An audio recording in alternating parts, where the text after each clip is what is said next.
पाक सरजमीन कौन की तरह नाम पे लिखा है आपको बताया। मजीद देखें अलिफ का रुख बिल्कुल स्ट्रेट रहेगा, काफ का बिल्कुल सीधा रहेगा। सीन में यानी कि आपने सीन को ऐसे करके नहीं लिखना, सीन जैसे हमने सिंगल सीन लिखी थी आपको सीधा बताया था वैसे ही लिखना है। अच्छा उसके बाद देखिए या का दंदाना ऊपर है, ये नून का नहीं है, तो ये चीज जारी देखिए इनका रुख बिल्कुल सीधा है। अब शाद में देखिए दो दंदाने तीसरी मद डाली और ये लाइन से ऊपर उठा हुआ है कि अलिफ के साथ जो भी हाथ जुड़ता है उसका सीधा लाइन पर नहीं होता। इसका फिर अलिफ का रुख जो है ना अबूदर होना चाहिए 90 डिग्री पर। ईश्वर पे आते हैं, काफ बिल्कुल सीधा है और ये इसकी कशक 45 पर है। उसके बाद शीन के तीनों दंदाने हमने डाले हैं, वाव के साथ शीन के तीनों दंदाने। हुसैन हसीन में देखें हम ऊपर से इधर ले आए, ठीक है ना, और ये पे जैसे जमीन लिखा था वैसे या का दंदाना तो है, नून का नहीं है, इसका रुख बिल्कुल सीधा रहेगा। शाद निशान में आते हैं, देखें नून और शीन का सीधा लाइन पर नहीं है, नून का रुख भी बिल्कुल सीधा है और अलिफ का रुख भी सीधा है और नून का भी। हर दायरे का झुकाव बाएं तरफ होता है और आप इधर देख सकते हैं। आज में अगर आपने आइन से ऐसे डाला तो फिर आइन और जे के दरमियान में कोई और हर्फ आ जाएगा, लफ्ज गलत हो जाएगा, तो इस चीज का आपने ख्याल रखना है। आली में आइन का सीधा ऊपर रहेगा, लाम छोटी आप देख सकते हैं झुकाव इसका लेफ्ट साइड पर। आगे देखते हैं अर्ज में ज़्वाद का रुख यानी कि ज़्वाद के जो दायरा है उसका रुख बिल्कुल सीधा रहेगा। पाकिस्तान में भी अलिफ का, काफ का, ये अलिफ पे अलिफ और ये नून, इनका रुख बिल्कुल सीधा रहेगा। काफ और सीन लाइन को नहीं छुएगी। आगे चलते हैं मरकज में, बेटा मीम के साथ जो रे है वो लाइन पर नहीं आएगी, हम ऐसे नहीं लिख सकते, इसको हमें ऐसे ही लिखना है। जबकि काफ गाफ के साथ रे रे जे लाइन पर बैठते, तो आप ये देख सकते हैं इसका रुख बिल्कुल सीधा होना चाहिए। यकीन हमने वैसे लिखा जैसे हमने वो लिखा था जमीन। शाद में हम शीन की कशिश भी डाल सकते हैं, लेकिन अगर कशिश डाल के ऐसे लिखेंगे तब ये फिर गलत होगा, फिर एक इजाफी हर्फ आ जाएगा। फिर आगे चलते हैं पाक सरजमीन का निजाम। जोय और अलिफ की लंबाई सेम होगी, एक जैसी होगी, नून का जो सीधा है वो नीचे होगा, उनके बराबर नहीं होगा।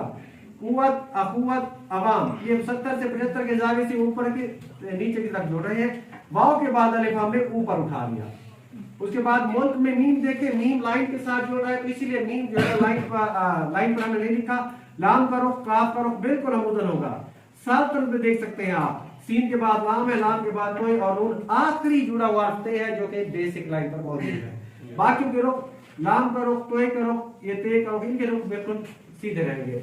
पाइंदा में देखिए या ऊपर है और मद की तरह नीचे है, मद के साथ नून लाइन पर बैठा है, इसीलिए दाल जो है ना रे की शक्ल इख्तियार कर चुका है, ये जगह खाली रहेगी। हाँ ऊपर उठा लेंगे।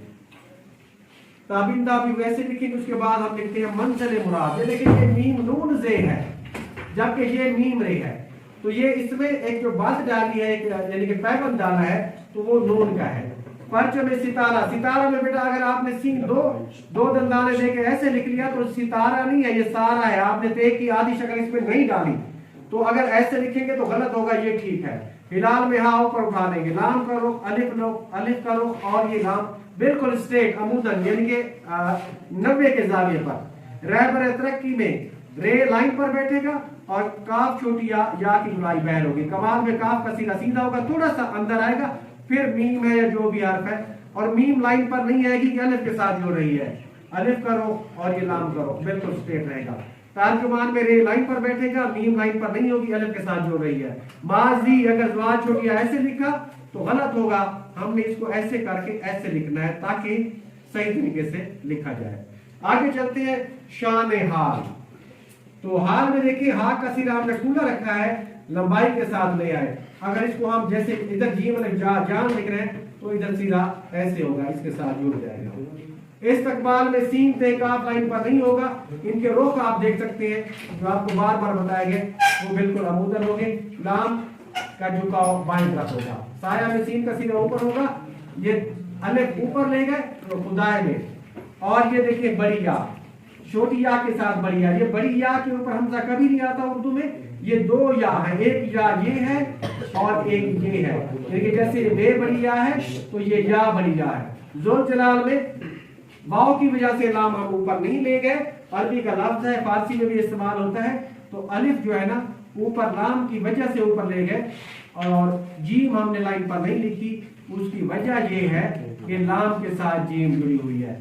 तो बेटा इस तरीके से आपने इसकी मशक करनी है। तो कल हम इसका टेस्ट लेंगे, तो उम्मीद काफी है कि आपको ये असूल और ज़वाबित समझ आ गए होंगे।